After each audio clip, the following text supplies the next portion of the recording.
सदियों से एक ग्रंथ को दुनिया से छुपाया गया, क्योंकि इसके पन्नों में लिखा था ब्रह्मांड के दरवाजे खोलने का रहस्य।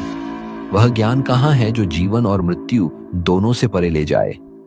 शिव ने अपनी आंखें बंद की और जो उत्तर उन्होंने दिया वही था रुद्रयामल तंत्र।